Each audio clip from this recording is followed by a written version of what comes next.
Hey guys, so I know we were joking around at lunch and I thought that it might actually be kind of like good for you guys if I did a video kind of like explaining stuff, and it also like helps me too to like talk about it and like get it out there. So I figured I'd make one about like this very first chapter and maybe do another one for like the second chapter. So after this one's done, I'll go ahead and send it to you guys to see if it like makes sense, and if it does, then I can make more because they're super easy to make. And if it helps, let me know. Otherwise, I won't do this anymore and we'll just do them at study groups. But I figured it's better to make a video, that way you can like replay it, and that way if something doesn't make sense, you can use it at home versus like just waiting for Wednesday to explain something. Like you can also like let me know, and then I can like make a video for it as well. So so here we go. Here is the chapter 6. So it is the settling of the Western Hemisphere from 1491 to 1607. So here we go. Okay, so let's get started. So North and South America were populated by a great number of people, ranging in social complexity from hunter-gatherer groups to city-based empires. Basically, this is the difference between different ways that the Native Americans were living within their specific region. So in Mexico, the warlike Aztecs carved out an entire empire centered on their magnificent city of Tenochtitlan. I'm not sure how to pronounce that. I'll put it here so that you can see it. But this city basically crisscrossed with canals and had great temples and palaces. It kind of shows you that even though they were seen as kind of, indigenous people were kind of seen as like more of an uncivilized population, they still accomplished like great amounts of, building their own, palaces and places for people of leadership to live, and created their own economic and community systems, basically out of something that a lot of Europeans and a lot of other people believed to be uncivilized. But they actually created these awesome and inspiring things out of what other people believed to be nothing. So in Tenochtitlan, flowed the tribute of the subject peoples and long lines of captives fated to be bloodily sacrificed to appease the Aztec gods. So the Aztecs were greatly known for human sacrifice and to sacrifice people to appease their gods. And while it is one of those things that made them seem more uncivilized, it was a massive part of their culture, and obviously it has a long-lasting effect because it's something that we still talk about. While I don't think this is really going to be on the exam, it might just ask you a few things about how the cultures kind of differentiated between the indigenous people of Central America, like Mexico, or North America, and how they shifted. So along with the Aztecs, you also have the Inca, which are also in more like the Peru area, and they created the largest empire in the Americas with its capital in Cusco, Peru. So the Inca Empire stretched south to parts of what are now Chile and Argentina, and north to portions of modern Colombia. So it was a huge empire in Central America. And it was a highly organized state held together by the most impressively developed road systems in the Americas. So again, they are deemed uncivilized people, but they can create these massive things and have an extensive network of roads that are apparently still used today. So in North America, the Mississippian culture arose near the Mississippi River Valley and what is now the Midwestern and Southeastern United States. So this is where we're going to get into where the different groups of Indians are living within the Americas.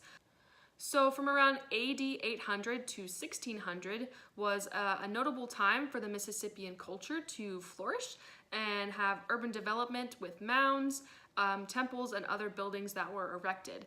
The great city of Cahokia in Illinois, at its peak in the 1200s, may have been home to around 20,000 people. You also had in the southwest the Puebloans, which built villages and towns, and sometimes off of faces of cliffs for better protection.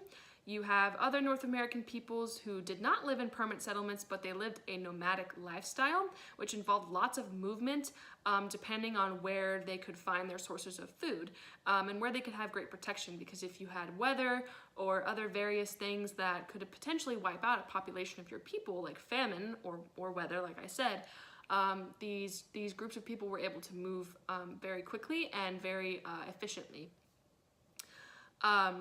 Following the movements of fish and game, like I said, with with that. So here we have the first English settlers in North America who encountered the people collectively known as the Woodland Indians. The tribes of the Woodland Indians lived on the bounty of eastern forests, hunting and gathering their food. So you'll see terms like hunter-gathering communities. Basically, they go out and they hunt, and that's how they live, and that was kind of deemed as uncivilized, but you'll find that that's how you would survive in America. So two of the major language groups among the Woodland Indians were Algonquian and Iroquoian, and the Iroquois were another huge group and very popular and very large group of American Indians that were living in America during the time of European settlement and many years before that. Okay. So, now the Europeans are arriving. In the late 1400s and early 1500s, Europe was going through a period of intense intellectual ferment, which basically means that the Renaissance saw renewed interest in Europe's classical Greek and Roman heritage, and the rediscovery of the past stimulated new ideas and perspectives on the world. The scientific revolution also encouraged a new, exciting, experimental approach to the acquisition of knowledge about the natural environment. With more knowledge came to power to begin to alter the environment. So basically what this all means is that there was a renaissance and a new reformation of just how the Europeans saw the world and how they saw that there are different communities and how they believed in different things. It is the 14 and 1500s. Science was developed to a certain degree, but it wasn't like it is today. And with this new scientific revolution, people were starting to realize that there can be more experimental things. You know, the world isn't just us and Asia and India. You know, you can go out there and find new routes, and it's eventually what led Christopher Columbus to sail across and Hernan Cortez to sail across, and all of those explorers to sail across and to eventually discover America. So this is where we get into people coming to the Americas because of religious tolerance. The Reformation and the Catholic Church's anti-Reformation or counter-Reformation basically made it so that people that wanted to leave Europe or leave Asia or leave India and come to America, they could because of the religious tolerance that was granted to them there. This also brought about a period of technical advances, like the Portuguese developing the caravel, which was a sailing ship capable of long ocean voyages. They also improved navigational aids such as the astrolabe and the compass, which made these voyages much more practical. And ever since the Crusades, which reintroduced Europe to the merchants of the East, demand had escalated for spices and other Asian goods. So markets, merchants, anybody who sails this kind of stuff, things are improving, things are evolving. This is the period of European history where we start to see the shift from old world to new world. And those are two different terms that you're going to be hearing a lot. And I know that there's some people that can't really understand the difference between old world and new world, but this is a great example of this shift between what we used to believe and what we now believe. It's the first of many different reformations in both the science world, the religious world, the technological world, even the crop world, if you will, the goods and foods and goods world. And you'll see this with a lot of different time periods coming up. So the medieval world is coming to a close. There's going to be really no more kings, queens, dragons, whatever. No, not really. But the medieval period is coming to a close. People are starting to either lose faith in their governing bodies, which you will see a lot more of in future years. But now they are starting to find more exploration. You know, kings and queens that are still in power, they want to stay in power and they want to expand that power as much as possible. So this is where we get to people like Columbus and Cortez, who fight for their crown and will explore for their crown. And Columbus actually did go to his crown many different times in Portugal, but it ended up being the Spanish king and queen of Ferdinand and Isabella who granted him the money and the ships and the crew to go over and to explore and try to find that passage to India, which he ended up not finding. He ended up finding America. So it's 1492 and Columbus eventually lands in America, where he thinks it's India. He sees these native peoples that he calls the Indians, which we still kind of refer to them today, but they're more likely known as Native Americans. So when Columbus arrives in America, he discovers that there's these new indigenous people that he believes are Indians, but they're really not. And he soon discovers that he's not in India, he's in America.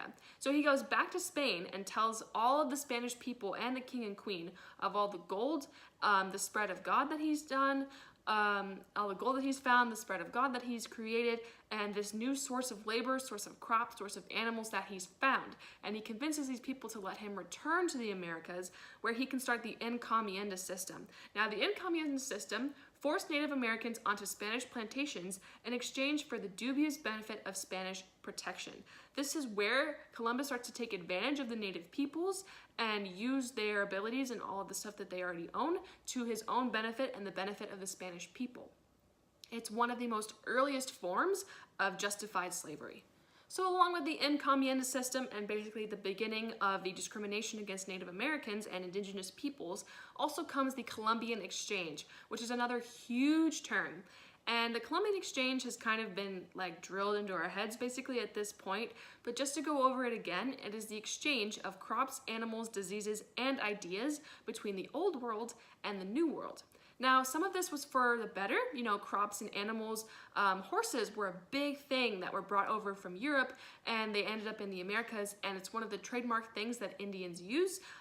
Like in movies or TV shows, you'll see a lot of Indians riding around on horses, but that wasn't actually a native American animal. It was from Europe, and it really helped Indians like the Great Plains Indians and those who were very, they like to migrate, like we talked about before, where they had to move from place to place according on where they're, you know, where they could find the best fish or game or weather or anything like that.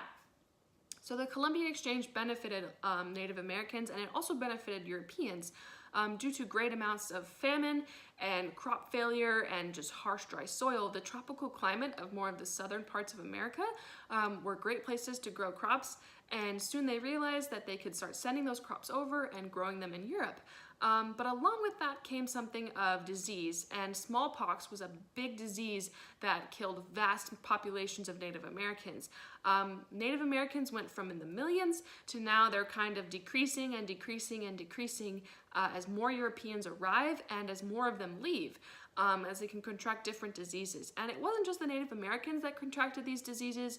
Many Europeans also had them as well, but not in such a vast majority that they could decrease their population size so quickly.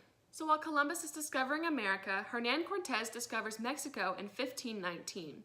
After he discovers the Aztec Empire, which resides within Mexico, Cortez soon believes that he wants to take over and capture all the gold within that empire and bring it back home to his home country of Spain.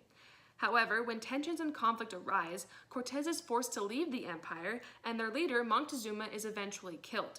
Cortez soon comes back later in 1521, takes over, and eventually accomplishes what he wanted in the first place. He takes all the gold out of the Aztec Empire and brings it back to his home country of Spain, becoming one of the first and the greatest conquistadors to take over Mexico, Central America, and Peru. So I'm pretty sure you guys know what conquistadors are, but just in case, people like Vasco da Gama, Christopher Columbus, and Hernan Cortez were all known as conquistadors, meaning that they conquered lands, subjugated Native Americans, and brought gold and silver back to their home country of Spain. So this is kind of the end of this little mini lesson. This is just the first chapter. I know this video was kind of long, but I hope to kind of explain it a little bit more and make it not so cut and dry. So I hope you guys enjoyed. I hope this video helps. Please let me know if it does. I will make another one. They are so easy to make. So yeah, let me know, and I'll see you guys later. Bye!